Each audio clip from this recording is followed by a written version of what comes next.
day, Greg picked them up and he taught them.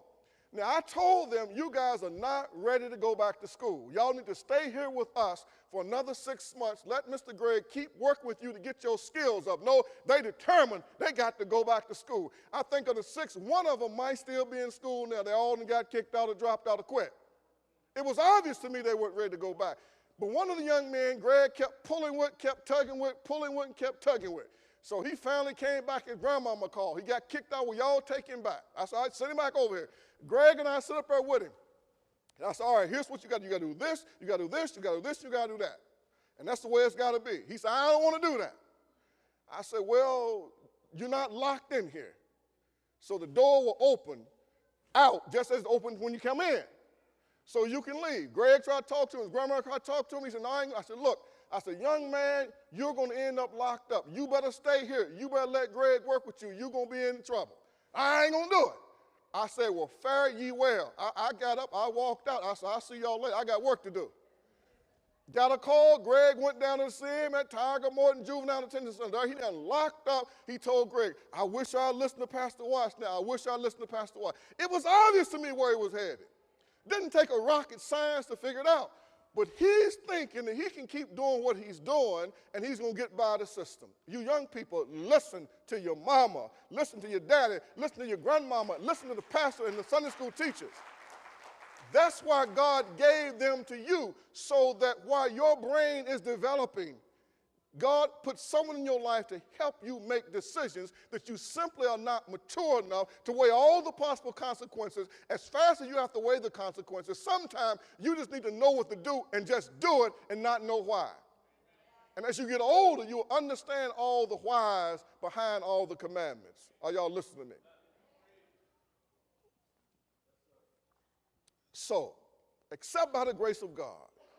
And we got to come off with this because the world is in trouble, and a lot of Christian people don't want to deal with unsaved people. We are left here to bear witness, not just to have Sunday school classes, choir feasts, revivals, and church services. We are left here to engage with this world and to win people to Christ through credible relationships by showing them that we know it's by the grace of God that we are saved. Are y'all listening to me? Ladies and gentlemen, the night is far spent. This thing is not going to keep going on like it's going.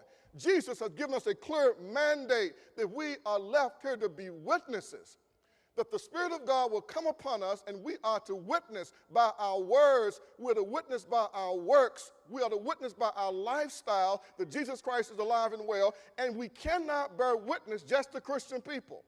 We have got to penetrate the systems of the world where unsaved people are and build relationships so we can share the gospel with them. Otherwise, we have no utility in the hand of God. God has no usefulness for us if the salt doesn't get out of the salt shaker and figure out a way to how to connect with unsaved people out here in what we call the thoroughfare of life. Jesus was always in the street, rubbing shoulders with the folk that the religious people didn't want to have nothing to do with. Now, rewrite the Bible if you want to, and come with your own Bible. But when you read the Bible, you see that Jesus is always encountering with the outcasts of the society, bearing witness to them of the Word of God. And the religious people always get upset. And they get mad.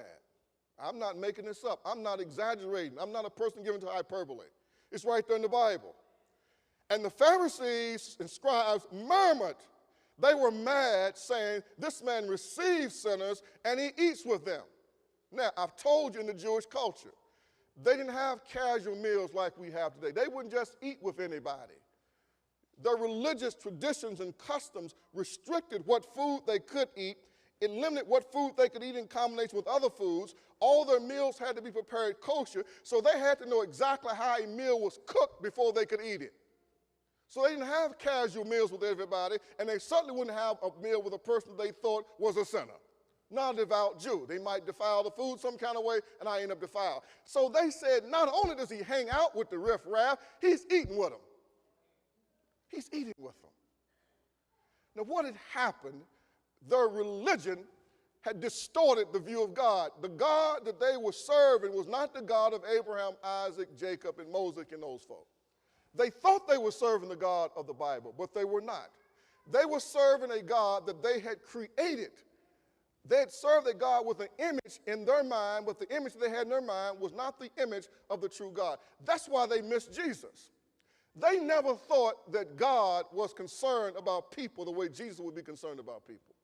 Their conclusion was, unless I go through some rigmarole myself, I got to clean myself up to earn favor with God, therefore God would have nothing to do with me. They never thought God would be concerned about the riffraff, the drug addicts, the thugs, the gangsters, the prostitutes, the pimps. There was nothing in their theology to suggest that God was concerned about what happened to those people. So Jesus comes on the scene, the exact representation of God, according to Hebrews chapter 11. God in flesh, according to John chapter 1. And they didn't recognize him as God. And one of the main reasons they didn't recognize him as God, because they never even remotely thought that God would be concerned about immoral people. So a strong indictment.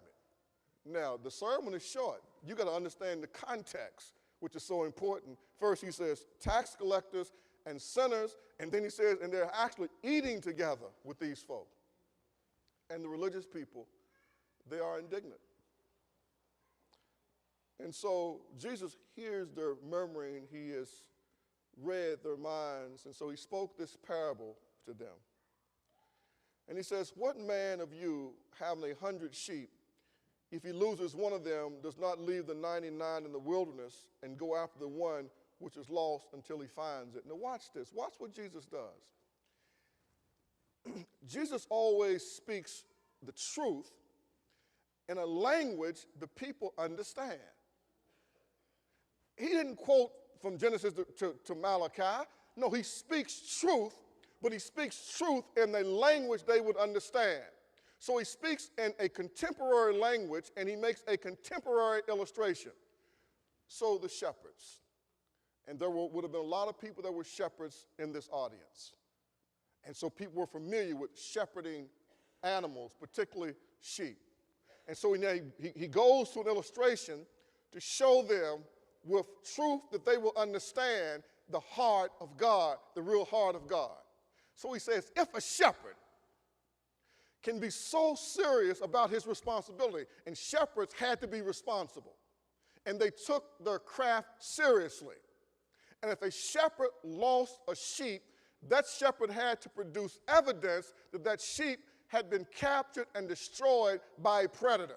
He got to bring back the skin. He got to bring back something to show I didn't lose it because I was irresponsible. I didn't lose it because someone just came and stole it.